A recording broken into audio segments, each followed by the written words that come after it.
Many might wonder why a person would choose to make a TARDIS just out of the blue. And Clara Para on YouTube asks, how did you get the idea to do this? Well, a few years back, I wanted to make a parody series of Doctor Who for YouTube, and I had all these friends and filmographers and actors lined up. We had the props, suits, costumes. All we needed was a TARDIS. So why not build one? I had the skills, the funds, the room, access to the controls, and so I thought, why not go all out? And I did. David Foster asks, how do I make one of these? Well, let's get to it, shall we?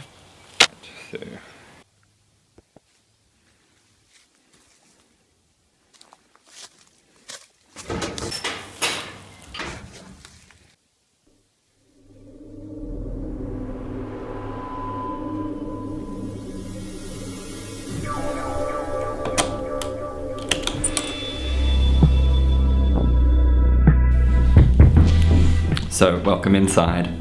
Now, in order to build a TARDIS console, one must know what one's TARDIS console is going to look like. Klusner asks, which consoles have inspired you the most in the making of yours? Now, Matt Smith's console was the main inspiration. Also, I drew a lot of inspiration from David Tennant's console in things like the head unit, the column, a lot of the controls, and obviously the coral, the classic series consoles, and things like the plinth, the base, and the room itself. I mean, the round things? So the round things, do you like them? They are made out of pie plates. Painted the edges gold and just blue tacked them to the walls, and it kind of keeps the time stable inside the rooms. Just a theory. Then I took it upon myself to design the thing, so I went through a lot of drawings, a lot of ideas. The main idea that I went off was an hourglass, like it's a time machine, it's a timepiece, so then there was the engineering. Oh, the maths I should have paid attention to in school. So there is a website that I did not know about when I started this TARDIS called TARDISbuilders.com.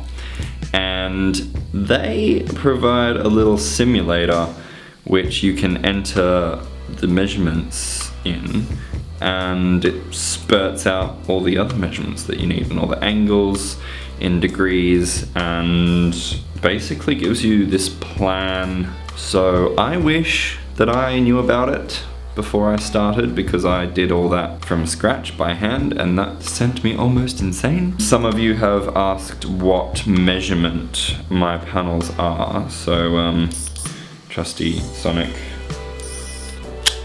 The length of the arm is 900 centimeters, and the width of the panel is 870 centimeters.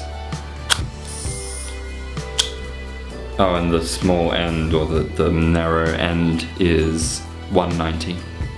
Then there was brainstorming what kind of materials, where I would put it, where I would get everything. Clara Para returns to ask, where did you get all the materials and details? Things like these rods, wooden rods, which have been painted with silver acrylic spray paint. These aluminium plates, which I have fashioned into rings. Mostly aluminium bits, plastic bits, like the actual panels of the TARDIS.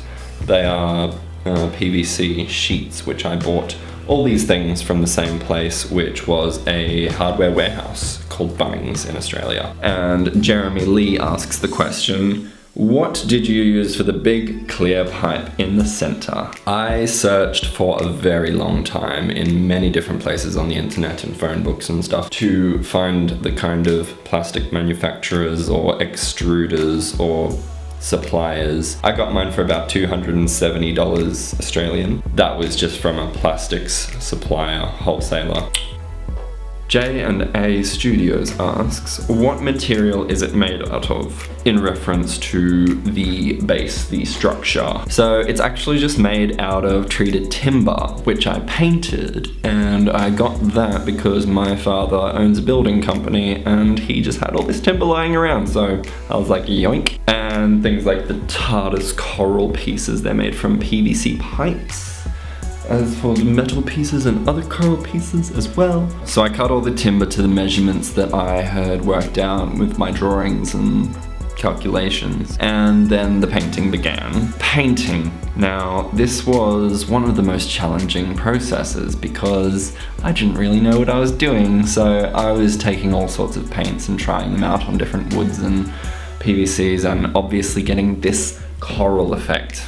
Oof. So I used gloss enamel spray paint in the copper color for most of the structure, the frame, and then the coral now used many different paints and had many interesting failures, but what worked in the end was using gloss enamel brown paint as a base layer, then crackle medium, which you can buy from craft stores or hardware stores, and then a special sandy acrylic cream color paint, and put that over the crackle medium when that was dry, and voila, coral.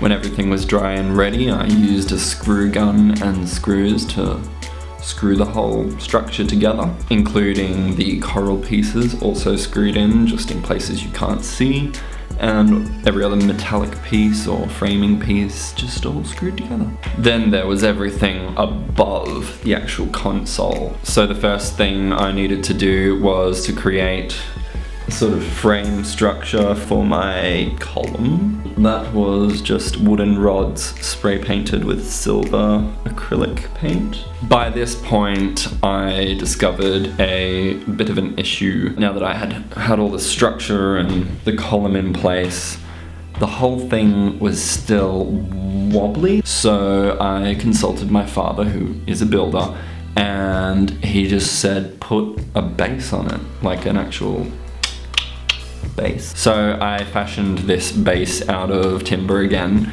a hexagonal base which could just sit under, and I had to sort of hoist the whole thing up on all these buckets and put this base under and just put bolts into the bottom of like all the columns, and voila, all my problems were gone and the whole thing was stable AF.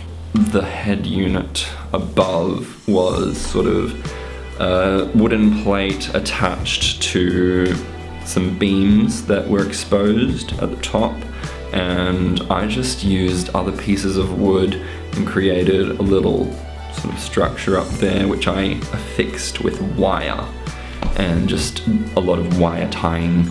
And let me tell you, when you are wire tying like this on a ladder in the middle of summer, you scream. Once everything was intact and my rods were actually solid, sort of just inserted into the wooden frame and screwed to my top plate, I then created the actual frame of the head unit, which was just cardboard spray painted with the same stuff that I spray painted the base. Then I sort of designed some insignias to put up there based on Gallifreyan text, etc. And then affixing those was also a struggle. I had to sort of have my hands sort of inserted in around tying wire to the backs of these things with just screws in the cardboard and wires going to the top plate. And then there was all the pipes, so I just sort of inserted them, pulled them out, sorted them in a sort of pattern. There was actually quite a method to the madness, but many of them were sort of affixed with wires as well. And then in part of that process of building this top plate, I also fashioned this ring out of aluminium. So I just got an aluminium plate and curved it around the column and riveted it together to form a perfect ring, and I fixed that to these poles using extra pieces of the same pole, just wooden bits, and screwed them in both ends, and that's so that the column can actually sit inside that ring, holds it in place. And that brings me to the lighting up of the column. So I decided to wire my own lights, which caused me to get electrocuted, so I do not recommend it that you do it at home.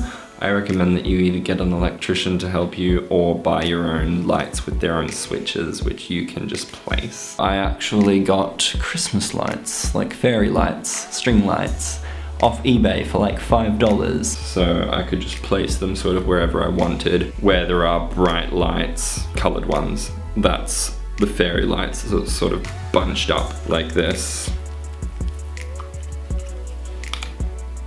I just use sticky tape to sort of bind the whole thing. I also created little light shields for them with alfoil. I affixed the top ones with tie wire and sent the wire down through this guy. There's green and blue, and they combine to make turquoise. There's also a rope light, which I sort of spiraled around the entire console. Some of them are battery powered, so they have just a battery pack with the switch on it. That's much simpler. And I've just got the controls down on the actual console, which is very convenient. Now, something that nobody's asked about, and I have beef with you all for not asking about it because it's the most damn impressive thing. It was the most difficult and time-consuming thing, which is the floor. So I painted the whole floor white because it was wooden before, and I came up with this formula. It was to use ascending sizes of squares